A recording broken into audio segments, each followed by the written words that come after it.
them now! Burn them now! Burn them now!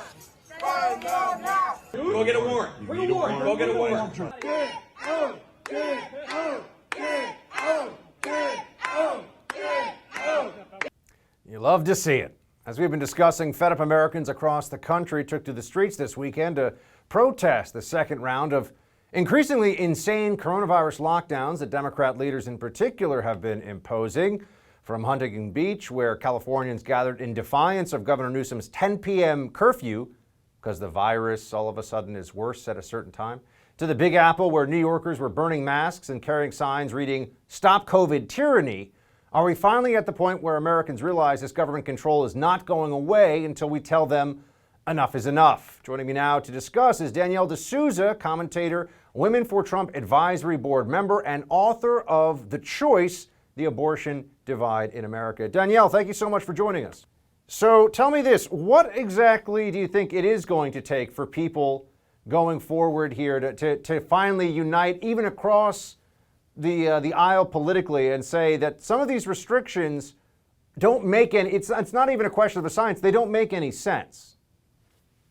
They don't make any sense, and they only help big corporations. I think that's the ironic thing. Many people on the left talk about how they're against these big corporations, but in reality, whenever they impose these lockdowns, it's Amazon that's helped by it. They're making more sales than ever. Meanwhile, mom and pop shops are closing every single day because small businesses can't afford to stay locked down for months on end. So we should all be able to unite behind these small businesses. But unfortunately, many on the left are really using this lockdown as an excuse to close them down. There's also this ongoing debate over the role that the lockdowns may or may not have had in crime. People like me point to the BLM movement and the change in policing tactics that have resulted from the political shift that occurred there. But for example, in New York City, shootings year to date, 2019, we had 699 shootings in New York. Now it's a city of over 8 million people. 2020 year to date, 1,363, more than a 100% increase. Danielle, you're here in New York City, so am I. What do you think's going on? I think that this whole chaos situation that people are living in is the perfect recipe for them to impose more government control on us. And unfortunately, they are kind of thriving off of all of this chaos, off of people losing their jobs, off of the lockdowns, off of increased violence, because that then leads people to live in fear and then to kind of stay in their homes and be afraid of everything outside, say, well, I'm just going to let the government run my life and I don't want to go back to work, things like that. And I think we need to empower every single American to realize the virus rate of almost 99%, and also realize the fact that they will thrive off of having jobs. They're not going to be thriving off of welfare and all of this, but the government doesn't want people to actually be going back to work. Doesn't seem like it makes a lot of sense, at least to me. You have Mayor de Blasio, who I argue is perhaps the worst mayor in America. I know there's some stiff competition, the mayor of Portland. There are some places that would certainly want to throw their hat in the ring there for worst mayor. I think de Blasio is the worst mayor right now in the country. Here he was just a few days ago, somehow blaming the spike in violence and shootings in New York on coronavirus. Play it. This was a horrible time. It was a perfect storm. We've talked about it. Everything happened simultaneously. People were out of work. Kids weren't going to school. Houses of worship were shut down. A lot of things that we depend on to keep people safe and stable weren't there. There's also a lot less people, many fewer people on the subway, on the streets, far less human interaction. Danielle, I know that they want to avoid anyone drawing conclusions about the role that the rise, once again, of the BLM movement may have had here. But the idea that COVID has caused more shootings, it's only happened in a few major cities, and it's only happening in places where Democrats allowed riots and protests to go on for months. I think there's at least a correlation worth noting. Yeah, and it absolutely goes hand in hand, because in a lot of these Democratic-run cities, they're putting in lockdowns where a lot of good people are following those and staying home. But meanwhile, a lot of these Antifa people are attacking people, attacking businesses, and the streets are sort of empty, and everyone is kind of afraid to even go out, not just because of the lockdown, but because of all the violence in their streets. So a lot of these people who are in Antifa really benefit from these lockdowns put in by the governor, because usually when there are a bunch of people around, these Antifa people are very afraid to actually go out there, which is why they usually wait until the dead of night. And we've also seen de Blasio trying to step up the police presence. I know we're talking a lot about New York here, and we've got people all across the country with cities with their own problems, but you and I both know the situation in the Big Apple better than any other place.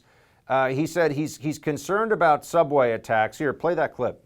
I'm real concerned, and we got to make sure that New Yorkers have confidence that they can go and use the subway and know help will be there for them. So NYPD is going to be increasing its presence in the subways. That will be very visible.